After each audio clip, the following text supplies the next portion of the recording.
모든 종교의 뿌리에는 기복이 있습니다. 기독교를 종교의 범주에 넣는다면은 기독교도 여기에서 자유로울 수는 없습니다. 기독교에도 일부 그런 것이 있지요. 이스라엘 백성이 홍해를 건너 출애굽을 할 때 어떤 종교 의식이 있었습니다. 흠없고 일련된 양이나 염소를 잡아서 그 피를 좌우 문설주에 바르고 그 고기를 불에 구워서 쓴 나물과 발효되지 않은 그런 딱딱한 빵과 함께 먹고 허리에 띠를 띠고 신을 신고 지팡이를 들고 급히 먹었습니다. 그러니까 출애굽하는 거예요. 애굽에서 빠져나가는 상황이 세상에서 빠져나가는 상황이 굉장히 급박하다는 그런 상징을 갖고 있죠. 그리고 양의 피를 문설주에 바르고 그 안에 있어야 되는데 양의 피가 발라지지 않은 집은 재앙이 유월되지 못하고 그 집을 쳐서 그 집에 장자가 죽는 재앙이 덮쳤습니다. 이 양의 피가 오늘날 어린 양의 예수의 피인 거예요. 예수 믿으면 재앙이 유월됩니다. 이 부분은 모든 종교에서 그토록 바라는 기복적인 것과 비슷합니다. 예수 믿으면 확실히 받는 복이 있습니다. 이게 뭐예요?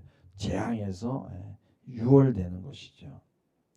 이스라엘은 홍해를 건너는 기적에서 끝나지 않고 광야를 통과해야 했습니다.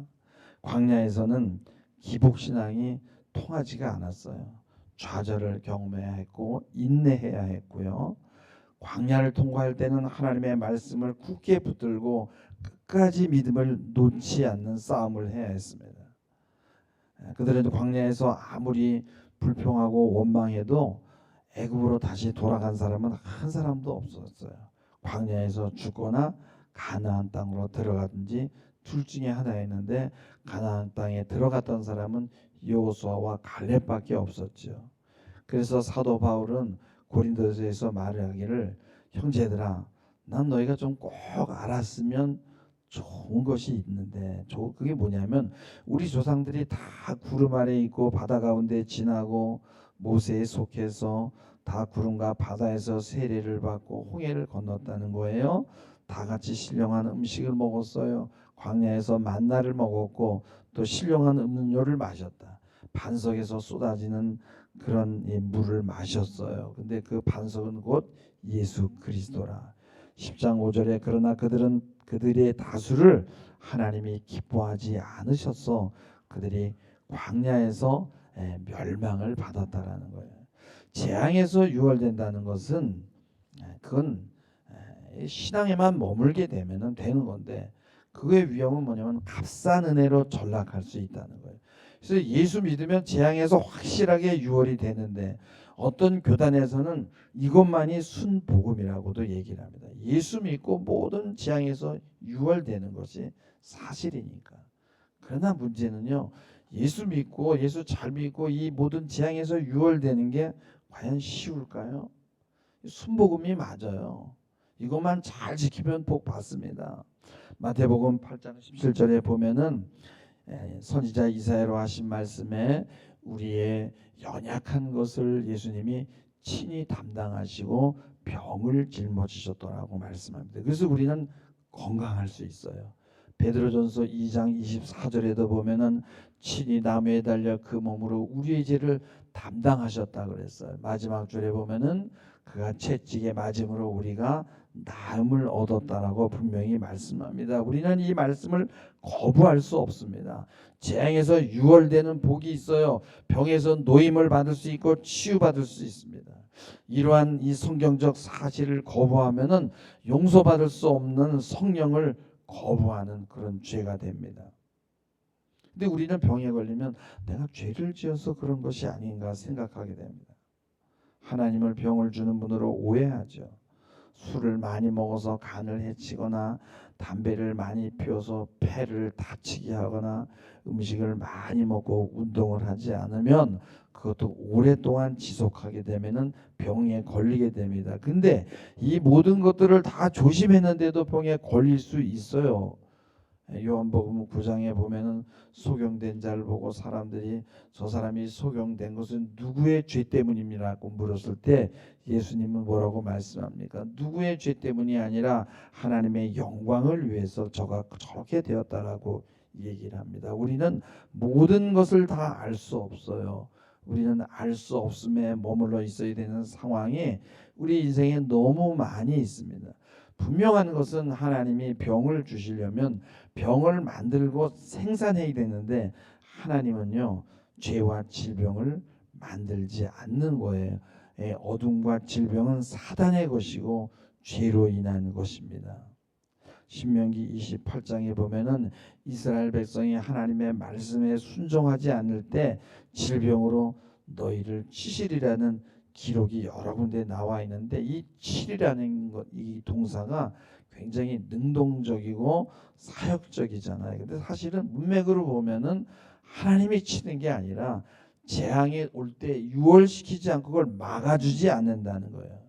예수의 보혈에 피가 없으니까. 재앙을 막아주는 것은 하나님이지만은 하나님이 그 재앙을 막아주시도록 우리가 해야 되는 일이 있어요. 그것은 우리 마음 안에 예수 보혈의 피를 듬뿍 바르는 거예요. 그렇지 않으면 재앙이 올 때 그걸 막아낼 길이 없게 되는 것입니다. 여호와께서 이 재앙들을 너희에게 올 때 그냥 허용하는 것도 아니에요. 왜냐하면 예수 안에 없기 때문에 울타리 밖에 있기 때문에 방법이 없는 겁니다. 질병은 죄의 삭시입니다. 하나님께서 우리에게 병을 가져다 주시려면요 하나님은 그거를 사단에게 몰래 가서 훔쳐와야 돼요. 하나님이 훔칠 것이 없어서 병을 훔칩니까? 하나님에게 병이라는 것은 없습니다. 이러한 재앙들이 외부에서 덮칠 때 예수의 피가 있는 곳에는 그 재앙이 유월되는 거예요. 우리가 하나님 안에 있어야 되는 이유는 이런 재앙에서 유월되기 위한 것이 아니겠습니까? 죽음의 재앙이 피를 보고 넘어갔듯이 예수 보혈이 우리 심령 안에 듬뿍 발라져 있게 되면은 재앙은 유월되게 되는 것이고 이것이 우리가 받을 축복입니다. 예수 보혈 없으면 또 영원한 사망의 길에서 우리가 노연할 길이 없는 겁니다. 잠언서 4장 22절에 보면은 그것을 얻는 자, 그것은 뭐예요? 말씀을 얻는 자에게는 그 말씀이 생명이 되며 그의 온 육체에 건강이 된다라고 얘기합니다. 근데 이 건강이라는 단어를 히브리어로 찾아보니까 마르페예요, 마르페. 근데 이건 히브리 동사 라파에서 왔는데 여호와 라파는 뭐예요? 치료의 하나님이잖아요. 치료하다, 고치다, 회복시키다인데 이 여기에서 파생된 명사 마르페라는 거는 뭐냐면은 약이라는 의미가 있는 거예요. 그래서 이 원문의 뉘앙스를 살려서 다시 읽어보면 하나님의 말씀은 그것을 얻는 자에게 생명이 되며 그것이 온 육체의 약이 된다라는 거예요.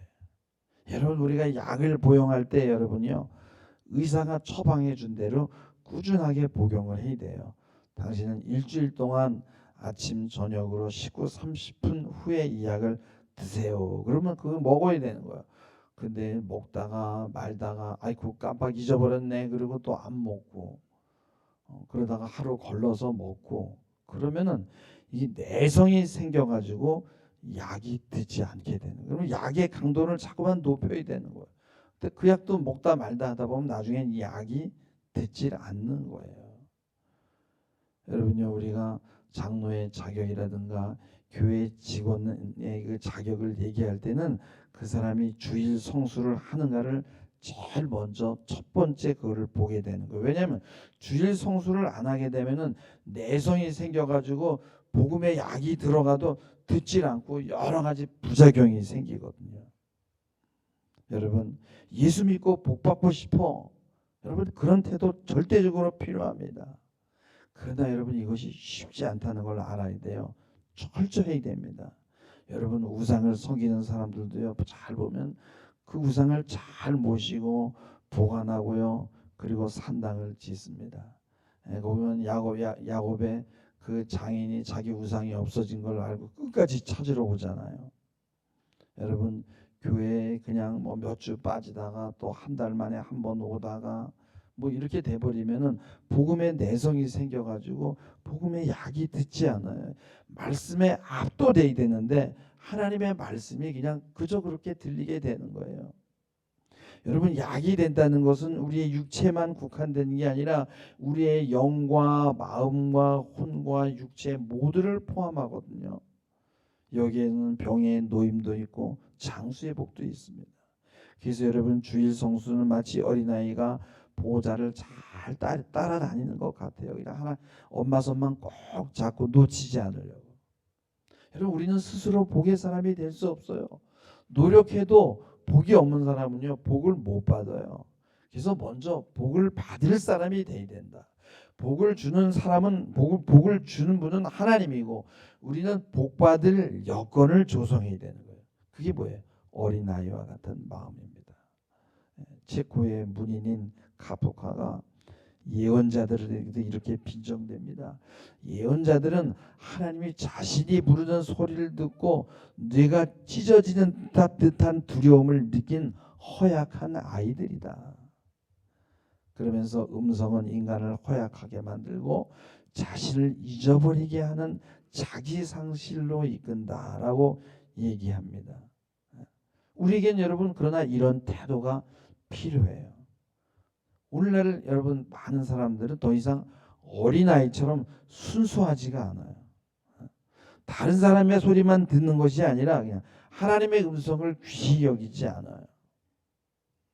그래서 카프카는 그 음성과 시선을 몸의 기호라고 했는데 몸의 기호가 없는 소통은 유령들과의 교류라는 거예요. 그래서 글로 쓴 키스는 목적지에 도달하기 전에 중간에 유령들이 모조리 마셔버린다는 거예요. 몸이 빠졌으니까.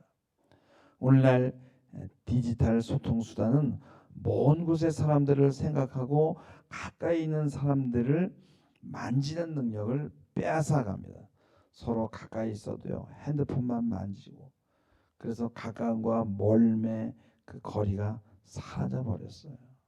여러분, 신앙생활이라는 것은 서로의 음성을 듣고 대화하고 시선을 마주보는 거예요. 신앙은 머릿속에서 추상적으로 하나님을 아는 게 아니라는 거예요.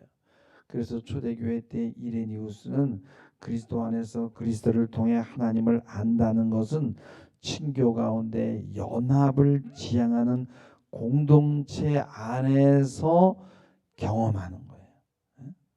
그런 신앙을 가질 때 우리는 재앙에서 유월이 되는 것입니다. 종교개혁을 한 루터는요, 이런 얘기를 합니다.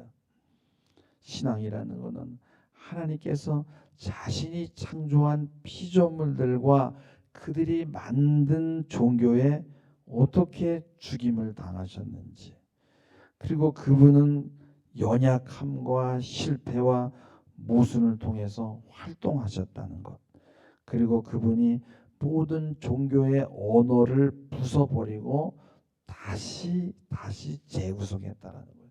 그거를 알아야 되는데 그것을 알기 위해서는 나의 내면에서만 일어나는 게 아니라 공동체 안에서 활동을 통해서 경험으로 아는 것이 돼야 된다는 거예요.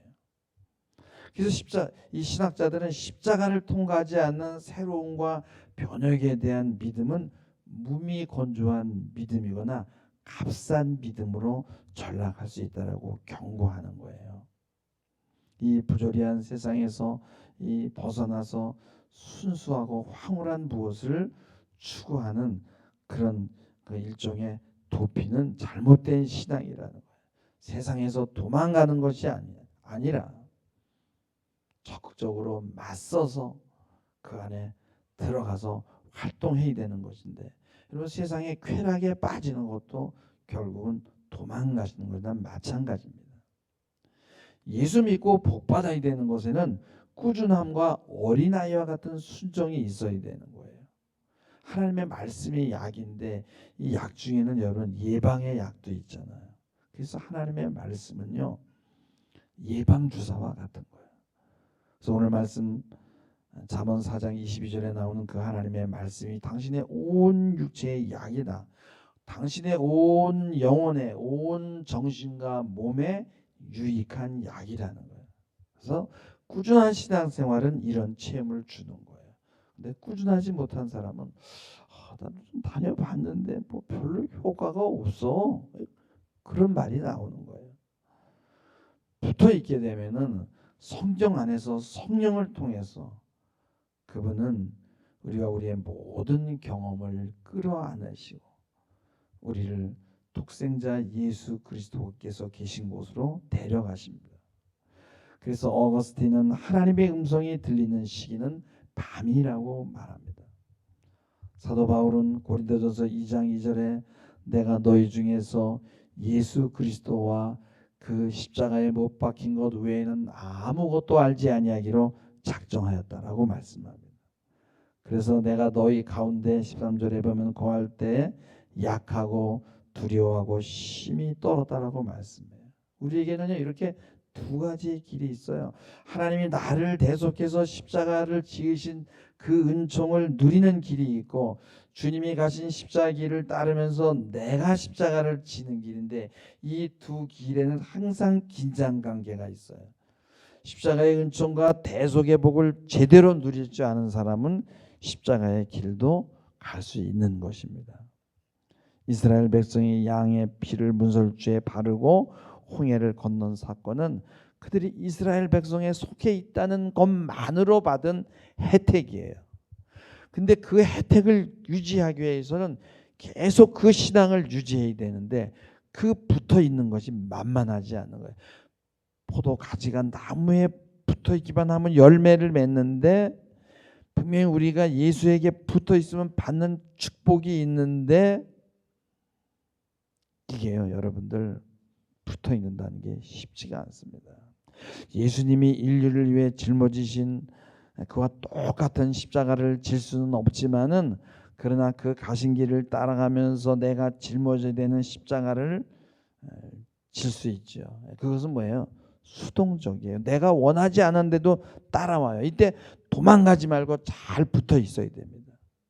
어쨌든 두 길이 있어요. 예수 믿고 복 받는 길인데 그 하나님이 대속하신 우리의 연약함을 이 짊어지신 그거를 내가 다시 짊어지지 않고 내가 강해지고 내가 건강해지고 내가 축복을 받을 수 있는 그 길이 있는 거예요. 또 다른 길은 뭐예요? 나를 부정하고 좁은 길을 따라가는 거죠. 근데 두 가지 다 위험해. 첫 번째 길은 잘못하면은 기복신앙으로 또 값싼 믿음으로 전락해서 우상 숭배나 미신 쪽으로 빠지게 되고 나를 부정하고 좁은 길을 가다 보면 아직 잘하지 못한 사람들을 보고 영적 교만에 빠질 수 있는 위험이 있어요. 제가 태국에 가보니까요 모든 집들에 다 우상들이 없는 집이 없어요. 근데요 그 우상의 가격이 1억씩이나 하는 것도 있다는 거예요. 그걸 막 대대로 갑오로 물려준다는 거예요. 근데 여러분 그거 아세요? 그 우상이 있잖아요. 그걸 모시면요. 그 사람들이 그냥 모시는 게 아니에요. 그 우상을 잘 모시면요. 그 우상이 주는 혜택이 있어요. 여러분 혜택이 없는데 그 우상을 섬길 사람이 어디 있어요? 그러니까 그들이 겁을 내는 거예요. 그것을 버리면 이 우상이 우리에게 재앙을 준다는 거예요. 근데 실제 그래요. 그래서 가만히 모시고만 있으면요. 그 태국 사람들 가만히 둬요. 막 그냥 이게 고난에 빠뜨리지 않고 그래 그냥 차분하게 둬. 근데 이상하게 어둡고 무겁고 뭔가 활기가 없고 그러면서 점점 보이지 않게 나중에 보면 망하는 길로 가는 거예요. 그러니까 귀신도 우리 인간을 조심하는 거예요. 야, 내가 쟤 건드리면 제 눈에 티가 나게 건드리면 제가 나를 버릴 거 아니야. 잘 그냥 서로 윈윈하게 그냥 이렇게 두는 겁니다. 근데 예수 믿는 것도 그래요. 예수 믿는 눈에 보이지 않게 천천히 복을 받는 거예요. 그래서 지나놓고 보니까 그래서 시편 기자는 시편 40장 5절에 이렇게 말합니다. 여호와 나의 하나님이여 주의 행하신 기적이 많고 우리를 향하신 주의 생각도 많도소이다. 내가 들어 말하고자 하나 주의 앞에 베풀 수도 없고 그 수를 셀 수도 없나이다. 그러니까 예수 이게 오래 믿고 잘 믿은 사람들은 이게 무슨 말인지 알아요. 이게 그냥 어느 날 하루아침에 이루어지는 게 아니니까.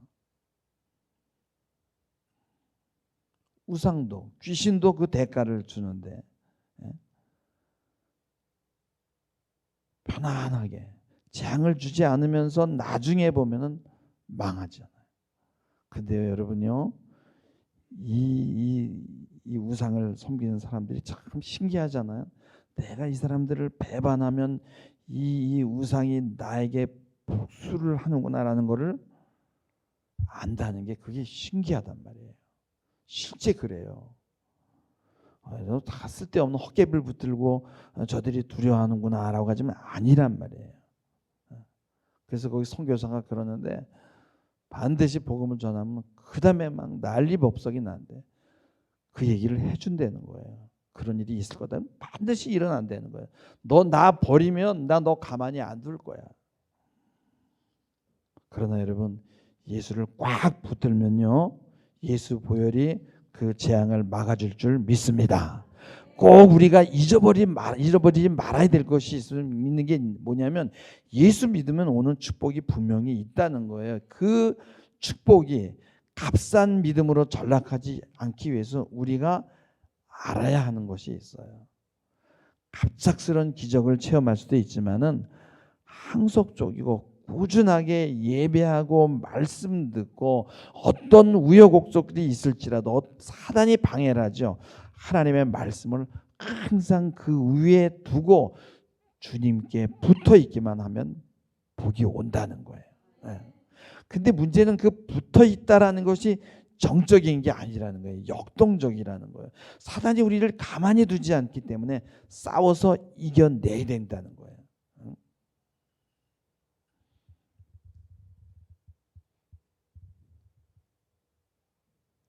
십자가의 길 여러분 내가 뭐 가라고 내가 권고하지 않겠습니다.